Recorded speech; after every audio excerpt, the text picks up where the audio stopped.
7 सितंबर को साल का दूसरा चंद्र ग्रहण लगने वाला है। आप और हम सभी जानते हैं कि इसका असर इस बार हमारे देश यानी कि भारत पर भी होने वाला है। तो ग्रहण लगेगा तो सूतक काल भी लगेगा, और जब ग्रहण का नाम सुनते हैं तो तमाम तरह के प्रश्न हमारे दिमाग में खड़े हो जाते हैं कि ग्रहण के दौरान क्या करना चाहिए, कब लगने वाला है, कितनी देर का होगा, सूतक काल कब से लगेगा, इस दौरान क्या किया जाए, क्या ऐसे उपाय किए जाए जिससे ग्रहण का असर ना हो, और ये जो ग्रहण लगने वाला है वो अच्छा होगा या नहीं होगा। ये तमाम प्रश्नों के जवाब इस कार्यक्रम के माध्यम से हम आप तक पहुंचाने वाले हैं। नमस्कार, मैं हूं आपके साथ प्रशिता शर्मा और मेरे साथ स्टूडियो में मौजूद है आचार्य रविशंकर तिवारी जी। सबसे पहले आपका बहुत स्वागत है आचार्य जी हमारे इस खास कार्यक्रम में। नमस्कार। तो सबसे पहले आचार्य जी हम आपसे यही जानना चाहेंगे कि ये चंद्र ग्रहण कब से लगने वाला है, कितनी देर का होने वाला है, चंद्र ग्रहण लगता क्यों है, और सूतक काल की भी जानकारी आपसे जानेंगे। धन्यो ही भारतो देशो धन्या भारत संस्कृति भारतीय जना धन्या धन्या स्नातम परंपरा। नमस्कार। जैसा कि आप सभी को विदित है कि 7 तारीख को चंद्र ग्रहण लगने वाला है। 7 तारीख को रात्रि में 9:57 पर चंद्र ग्रहण लगेगा, और वह चंद्र ग्रहण जो कि 8 तारीख को मध्य रात्रि में 1:26 तक रहेगा। चंद्र ग्रहण जब लगता है तो सूर्य का जो प्रकाश होता है वो चंद्रमा के ऊपर पड़ता है। आप सबको पता है कि खगोल की स्थितियों में चंद्रमा का स्वयं का कोई प्रकाश नहीं होता, सूर्य के प्रकाश से ही चंद्रमा प्रकाशित होता है। लेकिन जब जब सूर्य और चंद्रमा के मध्य में कोई अन्य ग्रह आ जाए, पृथ्वी आ जाए, तो वो सूर्य के प्रकाश को रोक लेती है। उसी प्रकार से जैसे हमारा मन है और हमारे मन के ऊपर जब अज्ञान प्रभावशाली हो जाता है तो हमारे मन में जो, हमारे बुद्धि में जो ज्ञान छुपा होता है वो लुप्त हो जाता है, जो ज्ञान का प्रकाश है वो नहीं पड़ पाता। उसी प्रकार से जब चंद्र ग्रहण होता है तो सूर्य का प्रकाश चंद्रमा के ऊपर नहीं पड़ पाता, उसे ही चंद्र ग्रहण कहते हैं। चंद्र ग्रहण में सूतक काल होता है जो कि ग्रहण के प्रारंभ होने से 9 घंटा पूर्व प्रारंभ हो जाता है। सूर्य ग्रहण में यह जो सूतक होता है ये 12 घंटे का होता है। तो मान लीजिए कि 7 तारीख को अगर 9:57 पे चंद्र ग्रहण प्रारंभ हो रहा है तो दिन में 12:57 से सूतक लग जाएगा। सूतक के समय में जैसे आप लोगों ने सुना होगा कि घर में जन्म का सूतक होता है, मृत्यु का सूतक होता है, उसी प्रकार से सूतक के समय में शास्त्रों में बहुत सारी ऐसी चीज़ें हैं, क्रियाएं हैं जो नहीं करनी चाहिए, उसका उल्लेख है। सूतक के समय में सर्वप्रथम भोजन नहीं करना चाहिए, भोजन नहीं बनाना चाहिए, कोई भी कठोर कार्य नहीं करने चाहिए, जैसे भूमि खोदना, कुछ कील वगैरह ठोकना। और जो गर्भवती स्त्रियां हैं उनके लिए विशेष कहा गया है कि उन्हें कोई भी ऐसा कार्य, काटना, पीटना, कपड़े धोना इत्यादि, ये सब कार्य वर्जित हैं।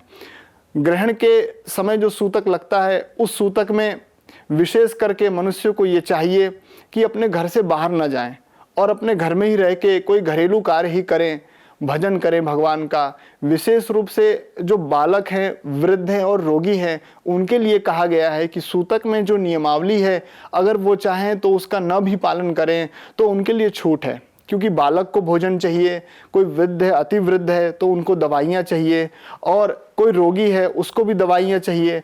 ये लोग असमर्थ होते हैं।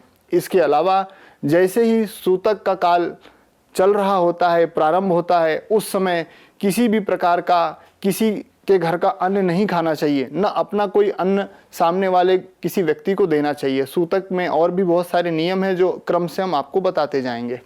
तो बिल्कुल आचार्य जी, जिस तरह से आपने बताया कि ग्रहण कब से कब तक लगने वाला है और सूतक काल कब से लगेगा, कितने घंटे का ये होने वाला है, दरअसल कई सारे प्रश्न होते हैं आम जनमानस में ग्रहण को लेकर। कई सारे नियम होते हैं स्नान के, पूजन के, वो क्या होते हैं, किस लिए होते हैं, कैसे उनका पालन किया जाए, हमारे दर्शकों को बताइए। देखिए, सूतक काल जो होता है वो बहुत ही महत्वपूर्ण होता है। सूतक काल में जो कोई भी व्यक्ति हो उसको किसी दूसरे अन्य व्यक्ति के घर का जल और अन्न ग्रहण नहीं करना चाहिए, और अपना भी जल और अन्न नहीं देना चाहिए। इसके अलावा घर में सूतक प्रारंभ होने से पहले ही भोजन इत्यादि कर लेना चाहिए, बर्तन को साफ कर देना चाहिए, कपड़ों को साफ कर देना चाहिए।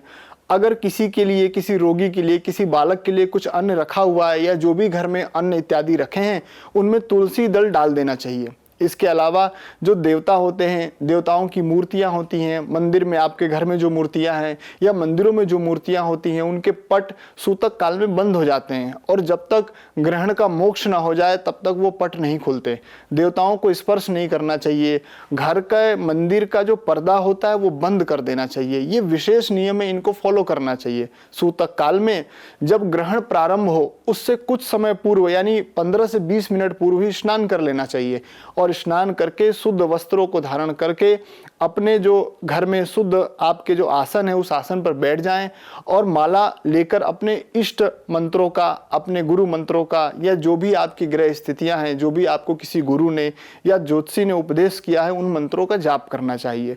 इसके अलावा जैसे ही वह सूतक काल समाप्त होता है, ग्रहण का मोक्ष होता है, तो तत्काल ही स्नान कर लेना चाहिए। कुछ लोगों का ये प्रश्न होता है कि मध्य रात्रि में 1:26 पे मोक्ष हो रहा है, तो क्या हमें तत्काल स्नान करना चाहिए अथवा कल सुबह स्नान करना चाहिए?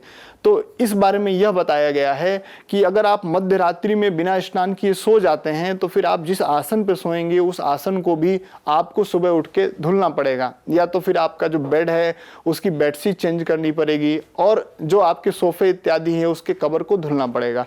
तो सूतक का ये नियम होता है, इसको जरूर से जरूर ही आचरण में लाना चाहिए।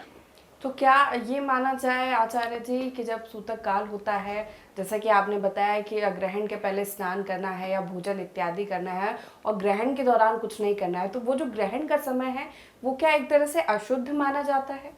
जी बिल्कुल, जैसे एक जन्म से लेकर मृत्यु की प्रक्रिया होती है वही ग्रहण का समय होता है। जैसे आपने देखा होगा कि बहुत सारे ऐसे कीट पतंगे होते हैं जो अपने ऊपर के शरीर की खाल को त्याग देते हैं, उन्हें पुनर्जन्म मिल जाता है। जैसे सर्प को भी आपने देखा होगा कि सर्प अपना केचुल छोड़ देता है, वैसे ही जो ग्रहण की स्थिति होती है ये बहुत ही बड़ी खगोलीय घटना होती है। इस समय में पूरे संसार में बहुत सारी ऐसी वस्तुएं हैं, जीव हैं, जंतु हैं, वनस्पति है जिस पे चंद्रमा का प्रभाव पड़ता है, जिस पे ग्रहण का प्रभाव पड़ता है। अन्य जितने भी ग्रह हैं वह एक राशि पर कोई ग्रह 1.5 वर्ष रहता है, कोई ग्रह 2.5 वर्ष रहता है, कोई 1 महीना रहता है, कोई 1.5 महीना रहता है, परंतु जो चंद्रमा है वो 2.25 दिन एक राशि पर रहता है और चंद्रमा का विशेष प्रभाव हमारे इस पृथ्वी पर पड़ता है। चंद्रमा का जो सर्वप्रथम प्रभाव है वो हमारे मन पर पड़ता है। चंद्रमा का बड़ा प्रभाव समुद्र की लहरों में आप देखते होंगे कि जब जब अमावस्या आती है या ग्रहण का समय आता है तो जो ज्वार भाटा होता है समुद्र में वो उबलने लगता है। उसी प्रकार से पूरे संसार पर ग्रहण का और चंद्रमा का प्रभाव पड़ता है। तो जब जब ये ग्रहण की स्थिति होती है, ग्रहण काल होता है, तो अति संवेदनशील स्थिति होती है। ऐसी स्थिति में सिर्फ और सिर्फ एक ही कार्य करना चाहिए कि भगवान का भजन करना चाहिए, भगवान के नाम का जाप करना चाहिए। किसी विशेष मंत्र का मानसिक अथवा उपांशु अथवा वाचक रूप से जाप करना चाहिए। बिल्कुल आचार्य जी, इस बार का जो चंद्र ग्रहण होने वाला है वो कई मायनों में खास भी बताया जा रहा है, क्योंकि सबसे खास तो यही है कि हमारे देश यानी कि भारत पर इसका असर होने वाला है। दूसरी बड़ी बात कि पितृपक्ष की शुरुआत इसी दिन से होने जा रही है, तो इस दौरान क्या किया जाए, किस तरह के नियम होने चाहिए, क्योंकि बहुत सारी चीज़ें हैं। जब पितृपक्ष की शुरुआत होती है तो सभी लोग करते हैं। बिल्कुल, इस बार का जो चंद्र ग्रहण है वो बहुत ही खास है, क्योंकि आप इस संसार में जो स्थितियां देख रही हैं, सभी जितने भी देश हैं उन देशों में आपसी इस समय मतभेद है और बहुत सारी कूटनीति और राजनीति का प्रयोग हो रहा है। वर्तमान समय में जो चंद्रमा का ग्रहण लग रहा है, इस ग्रहण काल में जो 7 तारीख को पितृपक्ष भी प्रारंभ हो जा रहा है, तो 12:57 दोपहरी में जो ये चंद्र ग्रहण का सूतक लग रहा है उससे पहले ही पितृ संबंधी जितने कार्य हैं, चाहे वो पिंडदान हो अथवा वो जल देना हो, पितरों को तिलांजलि देनी हो, वो जितने भी कार्य हैं वो सभी 12, 12:15, 12:30 बजे तक अपने को कंप्लीट कर लेने हैं। ये विशेष इन बातों का ध्यान रखना है।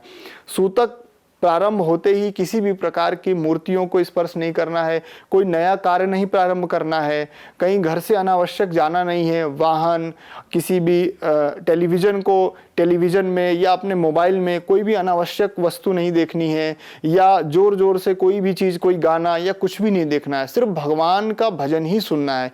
ये विशेष है। उसके अलावा इस बार का जो चंद्र ग्रहण है वो विशेष इसलिए भी है क्योंकि 21 तारीख को अमावस्या के दिन सूर्य ग्रहण भी लग रहा है। तो इस बार का जो चंद्र ग्रहण है ये भारत सहित पाकिस्तान, चाइना, यूरोप के कुछ देशों में, ऑस्ट्रेलिया में और अमेरिका में भी दिखाई देगा।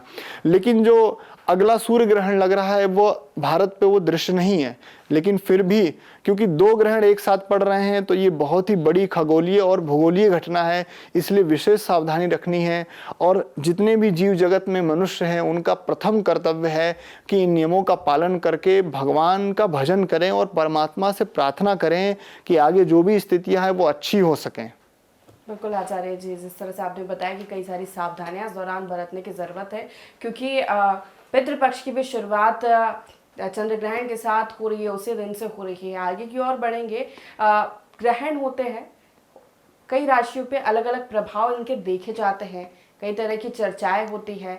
तो इस बार का जो ग्रहण है, अगर राशियों को देखा जाए तो किन राशियों के लिए अच्छा होने वाला है, किन राशियों के जातकों को, लोगों को ज़्यादा सावधानियां बरतने की ज़रूरत है, क्रम अनुसार हमें बताइए।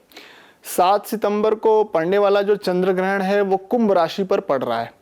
क्योंकि कुंभ राशि पर ये चंद्र ग्रहण पड़ रहा है तो कुंभ राशि वालों को विशेष सावधानियां रखनी है। विशेष सावधानियां ऐसी कि चंद्रमा जो है वो मन का स्वामी होता है, तो मन पे इसका विशेष प्रभाव होता है। जिन जातकों की पत्रिका में चंद्रमा अथवा शनि का विष दोष है अथवा चंद्र ग्रहण है, राहु चंद्रमा साथ में बैठे हैं, राहु और सूर्य साथ में बैठे हैं, चंद्रमा और केतु साथ में बैठे हैं, या जिनकी पत्रिका में कालसर्प दोष है, इन जातकों को विशेष सावधानी रखनी है। इनके मन में घबराहट उत्पन्न हो सकती है, अचानक में जल्दबाजी में कोई भी ऐसा कार्य जो नहीं करना चाहिए वो कर सकते हैं, कोई भी गलत डिसीजन ले सकते हैं। तो इन राशि वालों को विशेष सावधानी रखनी चाहिए। कर्क राशि के जो जातक होते हैं, अगर वह सोम सोमाय नमः इस मंत्र का अधिक से अधिक जप करें तो चंद्रमा को अत्यंत लाभ होगा। इसके अलावा जो वृषभ राशि के जातक हैं उनको भी विशेष सावधानी रखनी है, क्योंकि वृषभ राशि पे चंद्रमा उच्च का होता है। तो इन दो राशि वालों को विशेष सावधानी रखनी है। कुंभ राशि वालों के ऊपर ही चंद्र ग्रहण पड़ रहा है तो इनको अति विशेष सावधानी रखनी है। उसके अलावा जितने भी राशियां हैं, जो 9 राशियां बची हैं, उन राशि के साधकों को, जातकों को अपने अपने राशि के देवता के अनुसार, अपने अपने राशि के क्रम के अनुसार मंत्र जप करना है, गुरु मंत्र का जाप करना है और इष्ट मंत्रों का जाप करना है। चंद्र ग्रहण में किया हुआ कोई भी जप अनंत गुना फल देता है। कई शास्त्रों में लिखा है कि 1,00,000 गुना फल देता है। मान लीजिए किसी व्यक्ति की पत्रिका में जो भी महादशा चल रही है, उस महादशा के अनुसार ही उस ग्रह का चंद्र ग्रहण में जप कर लेना चाहिए। किसी के जीवन में कोई भी अवरोध है, कोई वैवाहिक संबंधित अवरोध है, कोई व्यापारिक अवरोध है, तो उसका ही एक मंत्र लेके और चंद्र ग्रहण के समय, क्योंकि 3 घंटे और 29 मिनट का ये चंद्र ग्रहण है, तो इसमें विशेष अगर आप कोई भी मंत्र जपेंगे तो अनंत गुना उसका फल मिलेगा और भगवान की आपके ऊपर कृपा होगी। जिन्हें कोई अन्य मंत्र न जाप करना, वो सिर्फ हरे राम राम राम हरे हरे, हरे कृष्ण कृष्ण कृष्ण हरे हरे, इस मंत्र का वो लोग जप करेंगे तो उनका भी भला होगा और समस्त पृथ्वी का, चराचर जीव जगत का भला होगा। बिल्कुल आचार्य जी, जैसे कि आपने बताया, सूतक काल की अगर हम बात करें तो दान का काफी महत्व बताया गया है इस दौरान, वो हमारे दर्शकों को बताइए। क्या ये भी राशि के हिसाब से होता है कि किस राशि के हिसाब से क्या दान आपको करना है? जी बिल्कुल, ये सत्य बात होती है। देखिए, दानम दुर्गति नाशनम, दान करने से दुर्गति का नाश हो जाता है। जब तक हमें हमारे जीवन में कष्ट नहीं आते हैं, या जब तक हम चीज़ों को देना नहीं जानते हैं, दूसरे का सम्मान करना नहीं जानते हैं, अपने घर में कुछ भोजन है, अपने घर में वस्त्र है, धन है, जब तक हम किसी को देते नहीं तो हमारे अंदर संभाव पैदा नहीं होता है। अगर हमारे घर में सभी वस्तुएं सिर्फ हमारे लिए, हम किसी को छूने भी ना दें, तो हमारे अंदर अहंकार पैदा हो जाएगा। तो शास्त्रों में दान का महत्व बताया गया है। जब भी ग्रहण का समय होता है तो ग्रहण के सूतक पूर्व तुलसी दल उस वस्तु में डाल के रख देना चाहिए, और जैसे ही ग्रहण काल समाप्त हो, मोक्ष हो जाए, उसके बाद स्नान ध्यान करके जो सबसे पहला काम होता है वह दान ही करना चाहिए। किसी विप्र को, किसी योग्य व्यक्ति को, या किसी आगंतुक को, किसी जरूरतमंद को, अपने घर में जो काम करने वाले लोग हैं उनको भी आप कुछ वस्तु भेंट कर सकते हैं, दान कर सकते हैं।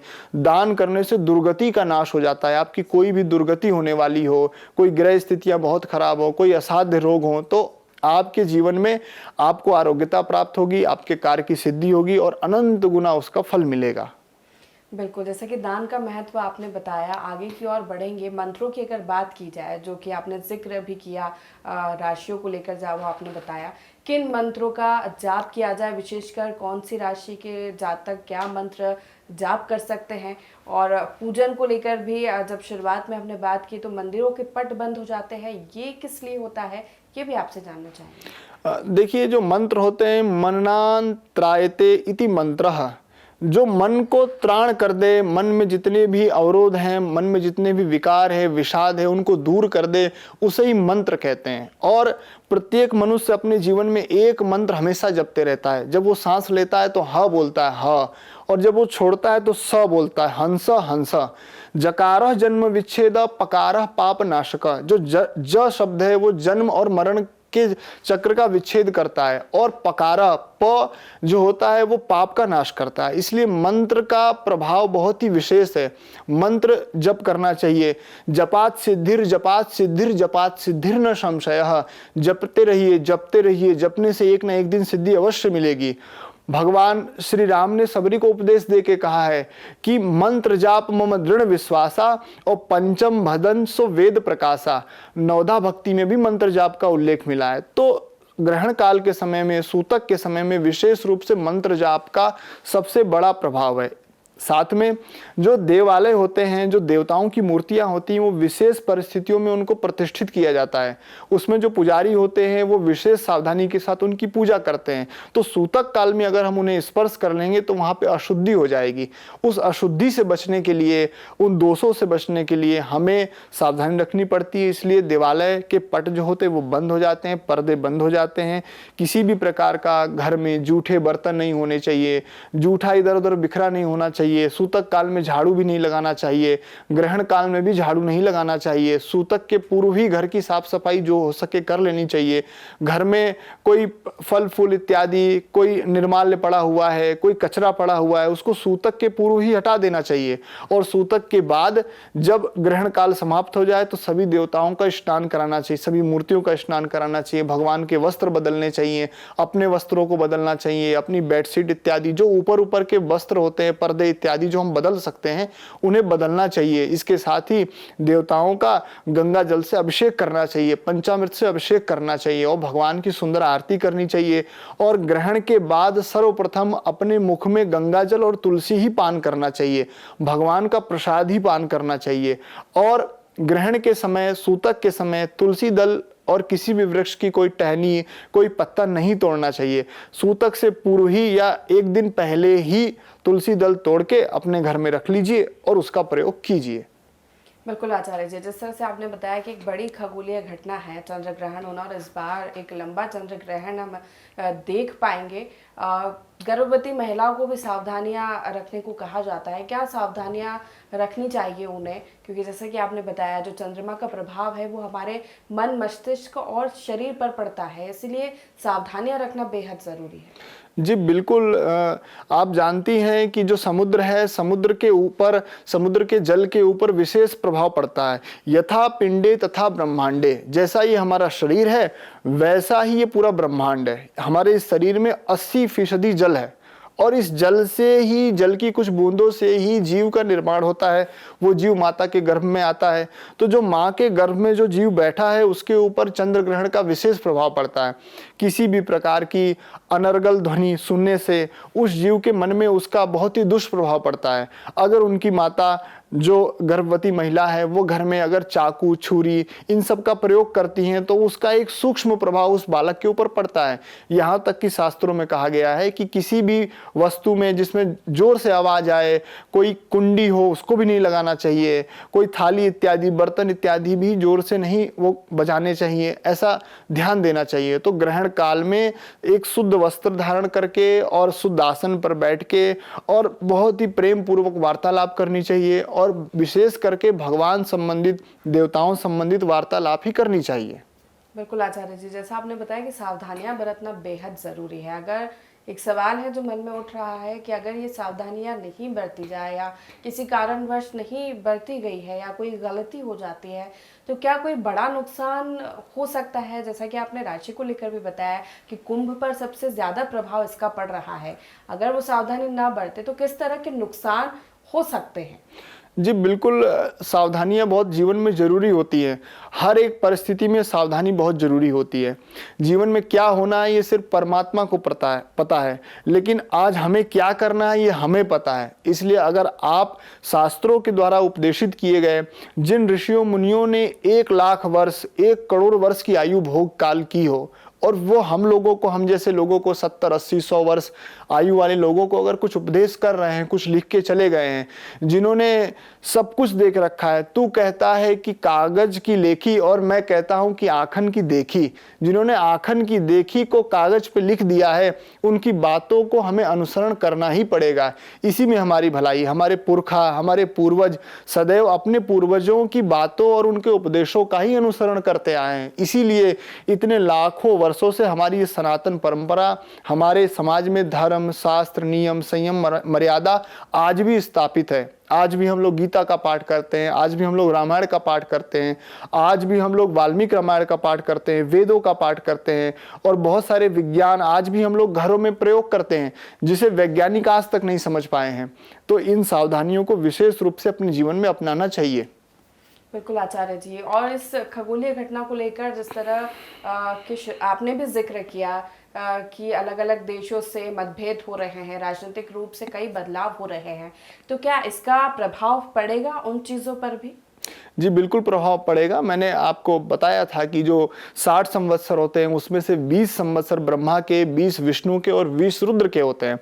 तो जो वर्तमान में संवत्सर चल रहे हैं वो रुद्र के चल रहे हैं। इस समय 2 ही घटनाएं घटेंगी पूरे संसार में, एक होगी उत्पात की, संहार की, और दूसरा होगी ज्ञान के उदय की। क्योंकि भगवान शिव के डमरू से व्याकरण के 14 सूत्र निकले थे, तो 14 सूत्र यानी कि ज्ञान। तो उसी प्रकार से अभी वर्तमान में जो ग्रहण लगेगा उसमें उत्पात की स्थितियां बनेंगी विशेष रूप से। और आप देख ही रही हैं जगह जगह इस बार प्राकृतिक आपदाएं आई हैं, तो इनका विशेष अपने को ध्यान रखना है। और ये सब कुछ सम रहे, क्योंकि ये पूरा संसार, ये पूरे देवता, ये जीव जगत प्रार्थना के ऊपर निर्भर है। आप जैसी प्रार्थना करेंगे वैसा परिणाम आपके जीवन पे और संसार पे पड़ेगा। प्रार्थना के प्रभाव से देवता भी पृथ्वी लोक पर आके आपके सामने खड़े होकर वरदान देने लग जाते हैं। जब मंत्र का हम जप करते हैं तो वो प्रार्थना ही है। जब अपने मन से हम कुछ कहते हैं तो वो प्रार्थना ही है।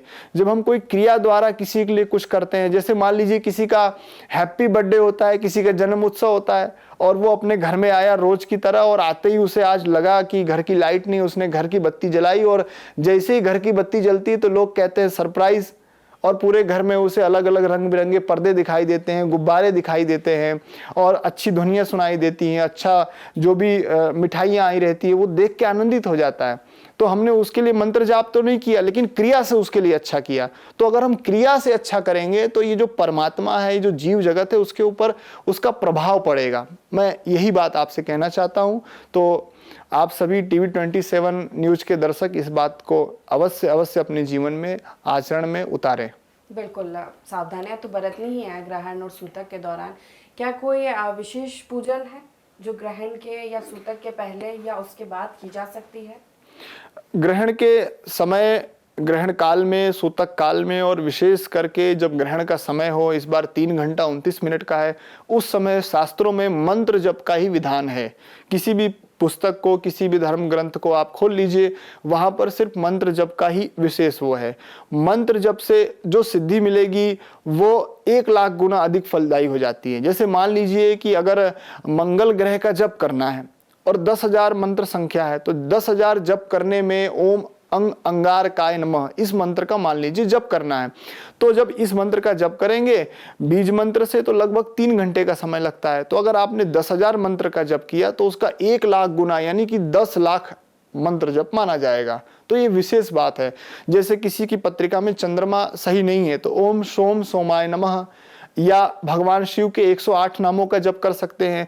जपौ जाई शंकर सतनामा, हो यही मन तुरंत विश्रामा। जिसका मन घबराता रहता है, चिंता रहती है कि क्या होगा क्या नहीं होगा, किसी भी कार्य को करने से पहले मन में विचलन रहती है, भविष्य की चिंता रहती है, वो भगवान शिव के 100 नामों का नित्य प्रतिदिन जप करे, और ग्रहण काल में अगर उसका जप करता है तो उसका मन शीघ्र शांत हो जाएगा। बिल्कुल आचार्य जी, तमाम जानकारी हम दर्शकों तक पहुंचा रहे हैं, लेकिन कहीं ना कहीं जनमानस के मन में भय रहता है कि किसी कारणवश ये जो सावधानियां हैं वो नहीं बढ़ती गई या फिर जाप नहीं कर पाए किसी मंत्र का, क्योंकि ऑफिस जाना है, सभी नित्य कार्य जो है वो तो करने ही पड़ेंगे, रोजमर्रा के कार्य है वो भी करने पड़ेंगे, तो क्या ऐसी स्थिति में कोई बुरा प्रभाव उनके ऊपर पड़ेगा? देखिए, ये संसार परमात्मा चला रहे हैं और वो अपने हिसाब से चला रहे हैं। हर एक व्यक्ति ज्ञान का खोजी है, वो कुछ ना कुछ नया निरंतर सीखना चाहता है, जानना चाहता है। बहुत सारे लोग हैं इस संसार में, वो बहुत कुछ नहीं कर पा रहे हैं जो उन्हें करना चाहिए, और बहुत सारे ऐसे लोग हैं जिनकी सीमाएं बहुत कम है, परंतु वो बहुत कुछ कर रहे हैं संसार के लिए।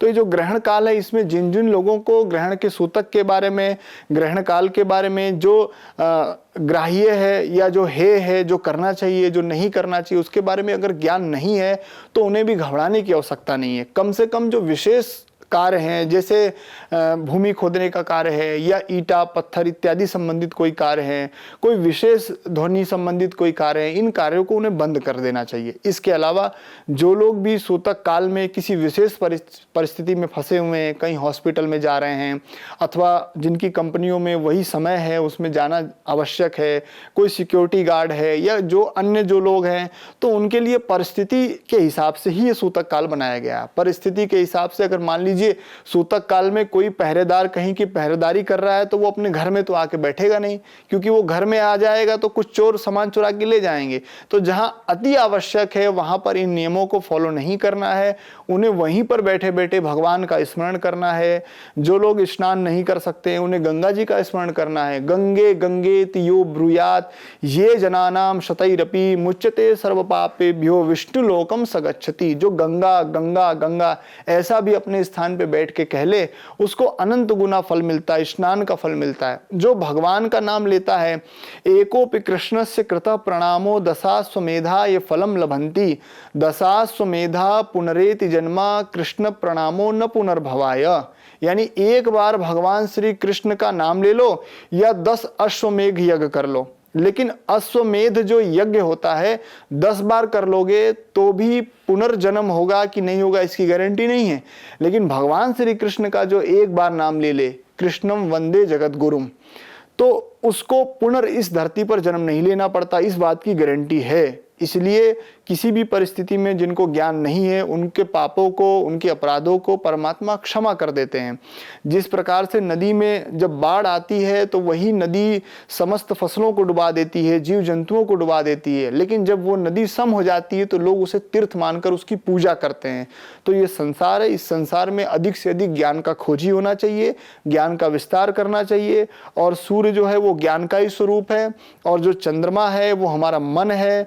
तो हमारे मन में जब ज्ञान की कनेक्टिविटी कम हो जाएगी तो फिर हमारे जीवन में अंधकार आ जाएगा। तो उस अंधकार को हटाने के लिए हमें क्या करना है, किसे क्या करना है, ये आपको ज्ञात होना चाहिए। बिल्कुल आचार्य जी, तमाम जानकारी आप हमारे दर्शकों को दे रहे हैं। एक सवाल है पूर्णिमा को लेकर, क्योंकि पूर्णिमा का जो दिन होता है उस दिन कई लोग व्रत करते हैं, दान करते हैं, स्नान करते हैं पवित्र नदियों में।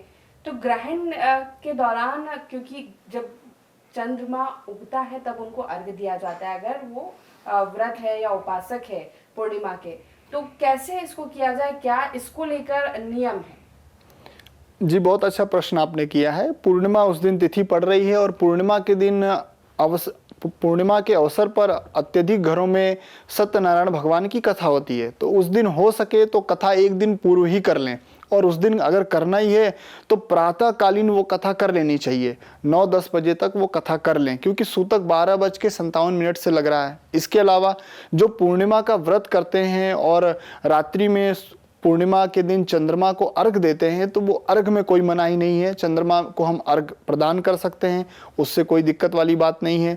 मानसिक अर्घ भी दे सकते हैं, उससे भी कोई दिक्कत नहीं है। धूप दीप इत्यादि अपने को नहीं करना है, देवताओं का स्पर्श नहीं करना है, और जो अन्य कोई क्रिया है जैसे कई लोग अभिषेक इत्यादि करते हैं, वो सभी क्रियाएं नहीं करनी है।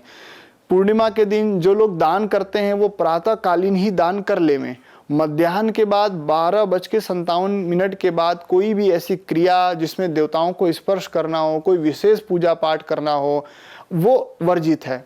तो मानसिक रूप से सब कुछ कर सकते हैं, मन से करने से अत्यधिक फल मिलता है। बिल्कुल आचार्य जी, तमाम जानकारियाँ ग्रहण को लेकर आपने हमारे दर्शकों को दी है। बहुत शुक्रिया हमारे साथ इस कार्यक्रम में जुड़ने के लिए। तो उम्मीद करते हैं ये ग्रहण को लेकर जो आपकी परेशानी है, जो आपके प्रश्न हैं कई सारे, उसके जवाब आपको इस कार्यक्रम के माध्यम से मिले होंगे और ये तमाम जो जानकारियाँ हैं वो आपके लिए ग्रहण के दौरान उपयोगी साबित होगी। फिलहाल इस कार्यक्रम में इतना ही। देखते रहिए TV27 न्यूज़। नमस्कार।